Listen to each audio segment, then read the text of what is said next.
criançada. Hoje a nossa videoaula vai ser só pela imagem da apostila, porque eu tive um probleminha com o programa que eu estava usando. Mas vamos lá, hoje é aula de geografia. Vamos começar na página 165, as regiões do Brasil. Os estados brasileiros têm necessidade, algumas comuns a todos, né? Como, por exemplo, os hospitais, energia elétrica, água tratada, estrada, escola. São necessidades comuns de todos os lugares. Porém, algumas necessidades variam de acordo com o lugar, dependendo da população, das características de cada estado. Então, para realizar obras assim, é preciso um alto investimento, muito dinheiro, pois a maioria delas é muito cara, né? Então, algumas delas são realizadas pelo governo federal. Dá uma olhada aí nas imagens. Ferrovia, Porto de Suape, Instituto Federal do Paraná, a usina hidrelétrica. O Instituto Brasileiro de Geografia e Estatística, você já deve ter ouvido a sigla IBGE, foi criado pelo governo lá em 1936 para mapear e analisar o território nacional, né? Contar a população, mostrar como as pessoas trabalham e como elas vivem. É através desses dados que o governo fica informado sobre o país, né? E aí ele elabora as políticas do Brasil, definindo aí o que é necessário construir. Por exemplo, os hospitais, universidades, porto, estrada, aonde tem que ser construído, tem que ser aumentado. Para facilitar a análise de dados que obtém em todo o Brasil, o IBGE agrupou os estados brasileiros em regiões. Então, toda a informação que ele tem são analisadas por região: Norte, Nordeste, Centro-Oeste, Sudeste e Sul. Em 2010 eu fui uma recenseadora. Ajudei a contar a população e entender como é que estava o Brasil naquela época. Vamos para a atividade nesse momento. Você vai voltar lá no tópico coletando dados para responder as perguntas. O que significa IBGE? Copia lá o significado de cada letra. I, B, G e o E. Cite aí 3 funções. O que eles fazem? Por que o IBGE dividiu o Brasil em região? Será que é para ficar mais fácil? Será que ter todas essas informações de onde eles estão? Quais são essas regiões, né? Em quantas são? Na atividade 2 você vai dar uma olhada aqui no mapa, que é a divisão regional. Você vai pintar no mapa cada região de uma cor. Só não se esquece que o azul é reservado para os rios e mares. Então, a cor que você for pintar dentro do mapa, pinta aqui na legenda.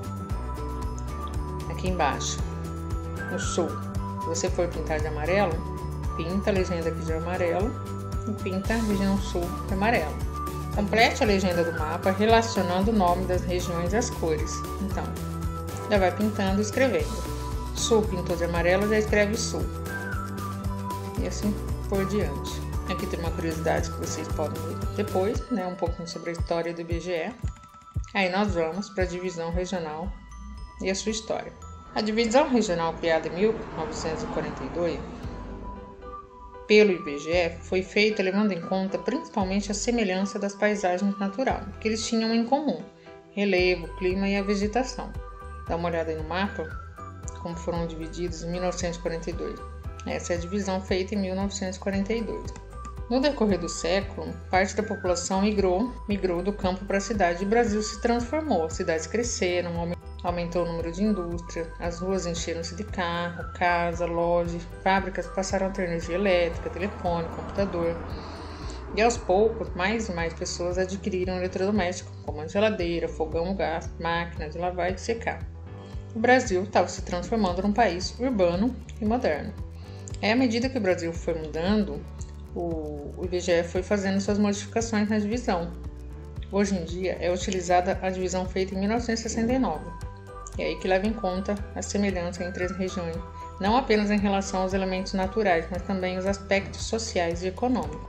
Embora a última divisão esteja mantida, ela foi modificada em 88, com o desmembramento do estado de Goiás e a criação de Tocantins. Aquele estado continuou pertencendo à região centro-oeste, mas Tocantins passou a integrar a região norte. Teve uma pequena mudança aí em 1988. Aí desde então não houve mais alterações. Na atividade 2 vocês vão reler o que eu acabei de explicar e vão grifar as ideias principais. O que você achou ali de mais importante nesse texto? Vai preencher os quadros laterais, a atual divisão regional, os critérios usados lá em 1969, e as modificações ocorridas com a migração da população do campo para a cidade. As 5 regiões brasileiras têm suas características e elas são diferentes uma da outra. Vamos observar o gráfico aí, coletado pelo IBGE, sobre a área e a população de cada uma delas. Então, o que você vê em roxinho é a área. De acordo com esse gráfico aí, analise. Letra A. Liste as regiões em ordem decrescente, seguindo a área ocupada na região nacional. Decrescente, do maior para o menor. E vai escrevendo aqui embaixo. Qual que é a região que tem a maior área? Qual que tem a menor? Observe aí a distribuição da população brasileira nas 5 regiões. Aqui já está falando de população. E aí aqui na letra A você vai colocar também em ordem decrescente, do maior para o menor. Qual região aí é a mais populosa? Qual é que tem mais gente? E a que tem menos? Após observar a população das 5 regiões, o que é possível concluir sobre a distribuição da população brasileira para o território? Lugares pequenos com muita gente, lugares enormes com pouca gente. É essa observação que vocês têm que fazer. A população está bem distribuída pelo Brasil? Aqui no terceiro gráfico, nós vamos ver população e área. Comparando a área e a população das regiões Sudeste e Norte, nós podemos afirmar que a região Norte tem maior área, mas é a segunda menos populosa. A região Sudeste tem a maior área, mas é a segunda menos populosa. A região Norte tem a menor área e a menos populosa. Ou a região Norte tem a menor área e é por isso a mais populosa. Observa pelo gráfico que vocês acabaram de responder nas questões anteriores. É correto afirmar que quanto maior for a área de uma região, maior será a sua população? Será? Às vezes o lugar é bem grande, mas não tem tanta gente assim. Ou, igual São Paulo, que é menor e tem bastante gente. Justifica toda a resposta aí.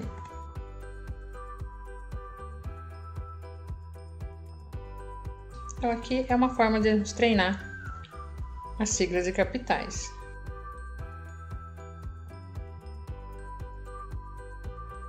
Dá uma lida de novo nas instruções na hora que vocês forem jogar. Chama o pai, a mãe, o irmão, a avó. É divertido. Nem que vocês não saibam as capitais, no começo vale dar uma colada ou dar uma treinada antes. Aqui nós temos o jogo das siglas e jogo das regiões. Como que é a regra? É a mesma aí do jogo das capitais. A questão número 2. Utilize seus conhecimentos sobre regiões e aí preencha a cruzadinha. Nós temos todas as dicas aqui, A, B, C, D, E, F, G, H, I. Vocês vão preenchendo de acordo com o que vocês forem lendo sobre as dicas. Para fechar, eu quero que vocês façam em casa, porque isso ajuda na memorização dos estados, sigla e capital. Pode ser um pouco cansativo, mas isso faz bem, tá? Então preenche tudo certinho aqui. Quero que vocês façam a questão 2, a questão 3, resolva aí a questão número 4. E assim a gente fecha nossa aula de hoje. Qualquer dúvida me chama lá no particular. Até a próxima aula.